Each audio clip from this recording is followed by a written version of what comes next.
Usisahau kusubscribe, kucomment, kulike na kushare ili kuwa wa kwanza kupata habari mbalimbali kutoka Dar24 Media. Ninashukuru sana kwa sababu ya siku ya leo.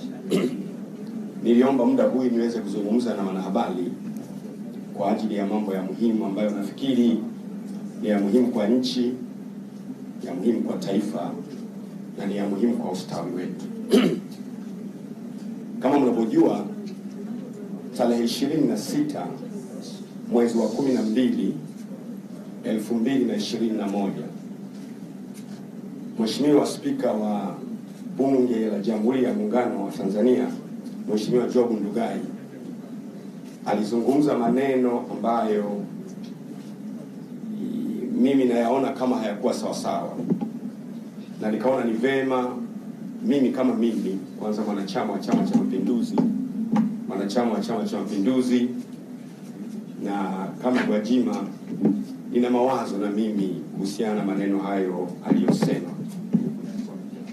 Kwanza, kwenye maneno aliyosema hiyo tarehe 26 mwezi wa 12, sijui alikuwa wapi, lakini hasa content ya maneno ilikuwa hivi.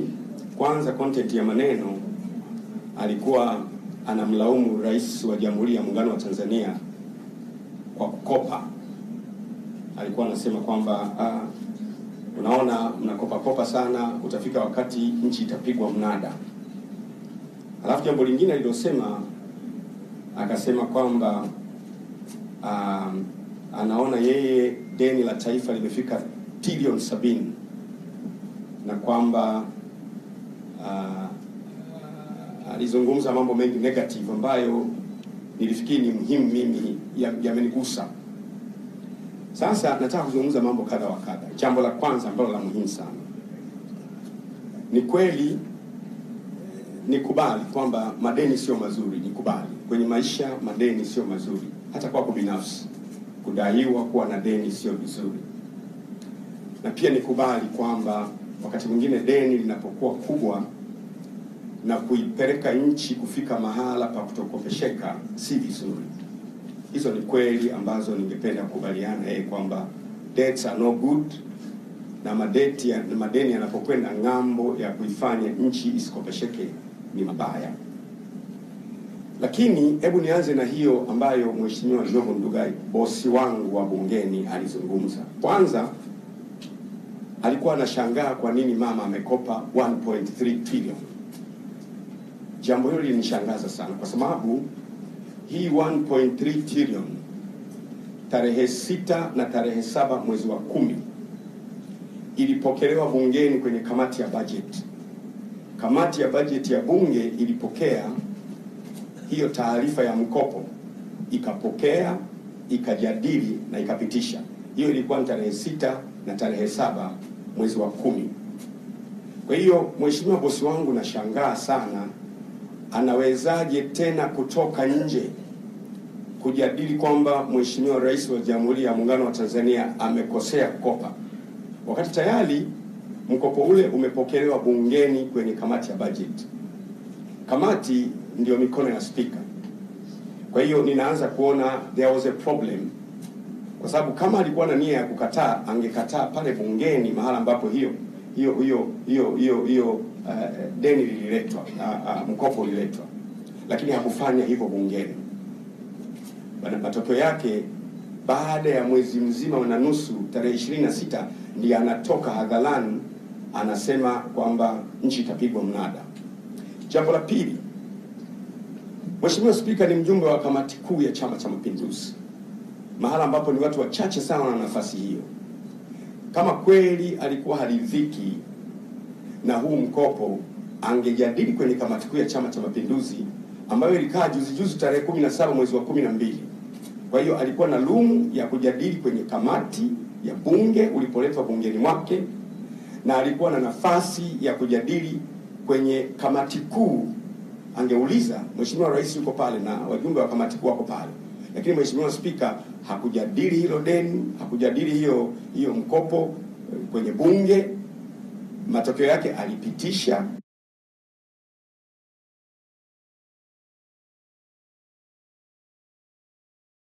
ukajadiliwa, ulipokelewa, ukajadiliwa, ukapitishwa kwenye bunge lake, na wala hakukwere huo mkopo kwenye kamati kuu.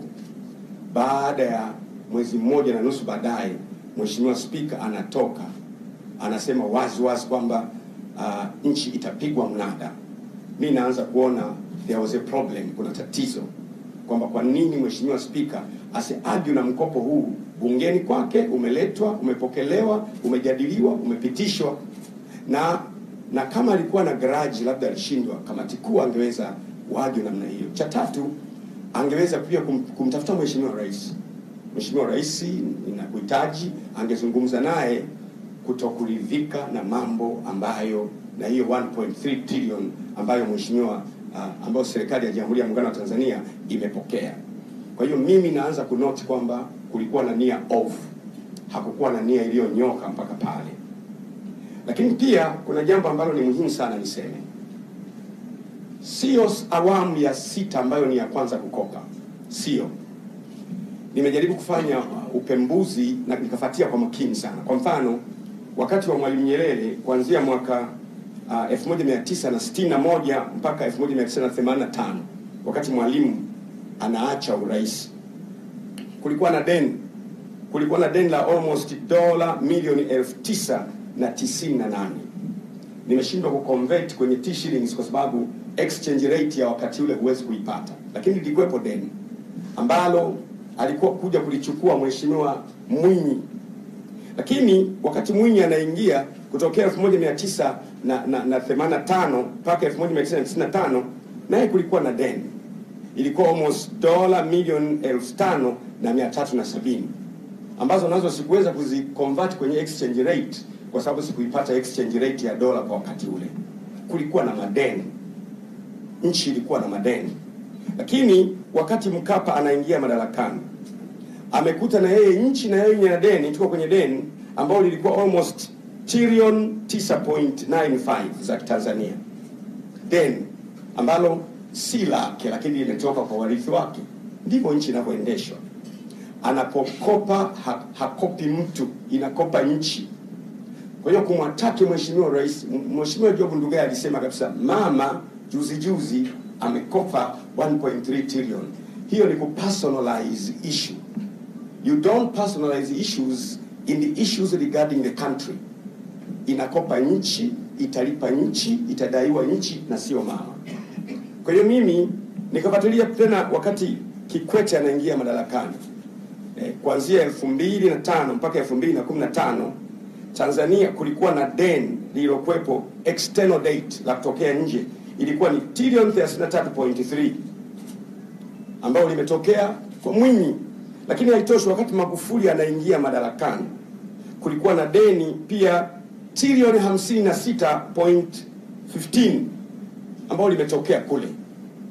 Na siku Magufuli anaondoka, nimeangalia takwimu ya tarehe 18 Machi 2021, wakati Mheshimiwa Dr. Magufuli anafariki, ameacha deni liko trillion 64.13.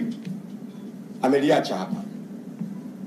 Samahani, wakati Magufuli anafariki ameacha 56.15. Kusahisha habari. Wakati Magufuli anafariki Machi ameacha 56.15 deni la nchi. Ndio siku anafariki trillion. Sasa unakuja kumshangaa Spika anasema hivi, mpaka sasa hivi deni la nchi ni trillion 70, kana kwamba hizi trillion 70 zimekopwa na Mama Samia Suluhu Hassan. Anabebesha mama mzigo wote wa madeni kule ya nyuma, as if mama mwenyewe ndiye alikopa. This is not right. Sasa by March hii kufika mpaka December hii, ukiangalia hata jumla ya deni ambayo serikali ya awamu ya 6 imekopa ni kidogo tu. Sasa ni kitu gani kilikuwa kinamfanya Mheshimiwa Spika kwanza ang'ang'ane kumbebesha mama madeni yote ya trillion 70 wakati ni mtiririko wa madeni kutokea mwanzoni? Kitu gani kilikuwa kinamfanya Spika asikatae huu mkopo ulipofika bungeni? Kitu gani kimemfanya Mheshimiwa Spika, bosi wangu, asizungumze kwa habari ya kudinai mkopo kwenye kamati kuu au kwa njia nyingine, mimi naweza kunote. Jambo la kwanza ambalo mimi na note, bahati mbaya sana wenzangu wanapenda kusema uongo. Mimi wasisemi uongo. Nasema siku zote ukweli ni kama kisu cha daktari chenye lengo la kupasua na kuleta tiba. Uongo ni sawasawa na dawa ya kuondoa maumivu inayokuondolea maumivu kwa muda, baadaye unakufa polepole. Truth is God. When you say the truth sets you free. Kweli na kuweka huru. Kwa hiyo mimi naanza kunoti nia ya Mheshimiwa Spika haikuwa nzuri. Jambo lingine ambalo alisema, ambalo ni very astonishing, akasema kwamba ni nyinyi wenyewe kama 2025 mtaamua kuleta mwingine, sawa. Anawezaje mkuu wa muhimili kama Spika na mwanachama wa Chama cha Mapinduzi kusema 2025 mlete mwingine, wakati anajua mira ya Chama cha Mapinduzi? Rais akipitishwa na Chama cha Mapinduzi kuwa mgombea huwa tunafanya miaka 5. Spika anawezaje kusema hivyo? Inanipa picha kwamba Spika anaweza kuwa na mtu wake, Spika anaweza kuwa na anachowaza. Kwa hiyo mimi nimewaiteni ninyi kujaribu kupata tafasiri. Kwanza, tafasiri ya kwanza, kile kitendo cha mkuu wa muhimili kusema nchi itapigwa mnada, ni nchi gani kwenye nchi zilizokopa imewahi kupigwa mnada? Hicho kitu hakipo.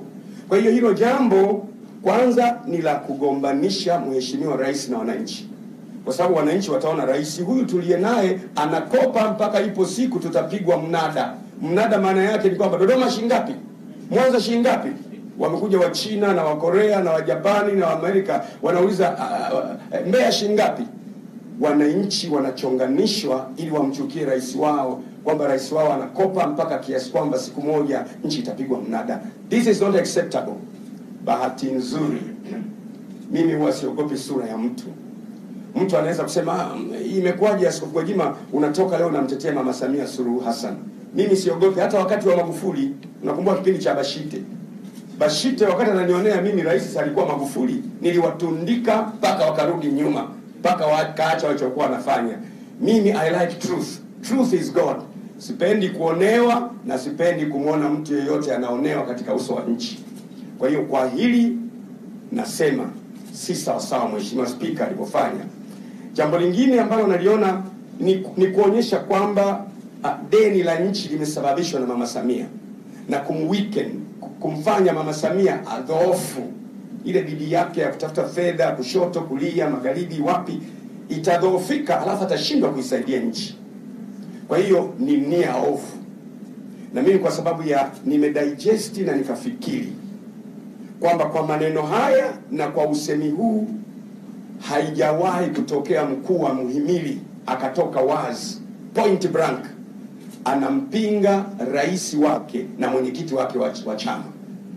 Ndugu zangu, ieleweke, kwa mujibu wa katiba ya Jamhuri ya Muungano wa Tanzania, Spika sio lazima awe mwanachama wa Chama cha Mapinduzi. Mtu yeyote anaweza kuomba kama na sifa ya kuwa spika akawa spika bila kuwa na chama. Lakini spika wetu wa sasa Job Ndugai ameingia kwa Chama cha Mapinduzi, kwa ni mwanachama wa Chama cha Mapinduzi. Kwa hiyo alipokuwa anapiga anampiga mwenyekiti wake, alipokuwa anapiga anampiga rais wake na mwenyekiti wake wa chama, na chama ambacho kimeunda serikali. Kwa hiyo mimi nawaza there's a fishy story.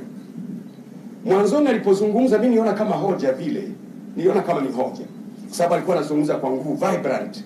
Nikamtumia na message, nikamwambia this is Ndugai I know, kwamba Ndugai nayemjua ndio anasemaga. Nikamtumia this is Ndugai I know. Akaniambia mtani, naumwa, nimechanja lakini mimi naumwa. Nikamwambia mtani, hautakufa mpaka tumalize safari, maana yake tufike 2025. Unanielewa baada amesema maneno hayo tarehe 26 mwezi wa 12, tarehe 8 baada ya siku 9 baadaye anatoka tena kusema nimekosa mimi, nimekosa sana, Mungu nisamehe, Watanzania mnisamehe. Come on, what kind of a person?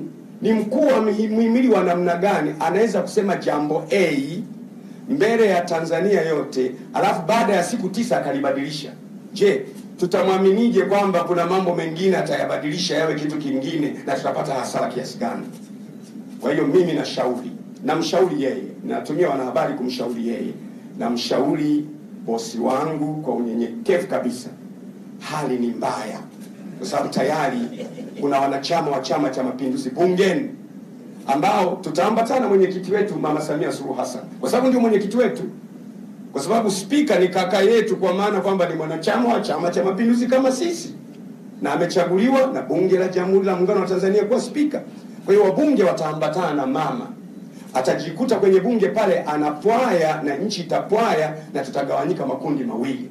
Na mshauri Mheshimiwa Spika Jobu Ndugai ajiuzuru na awaachie Watanzania wengine watakaomsapoti mama kuifanya hii kazi barabara, na ili mama ng'ae na nchi ng'ae na twende kule ambako tunatakiwa. Kwa hiyo ndio sababu nimewaita wanahabari, kwamba ni ushauri wangu. Hii mambo ya kusema nimekosa mimi, nimekosa sana, nimekosa mimi, Mungu nisamehe na Watanzania nisamehe, tutasema mpaka mara ngapi? Kama umekubali umekosa, basi jiuzuru, kwa sababu umekosa.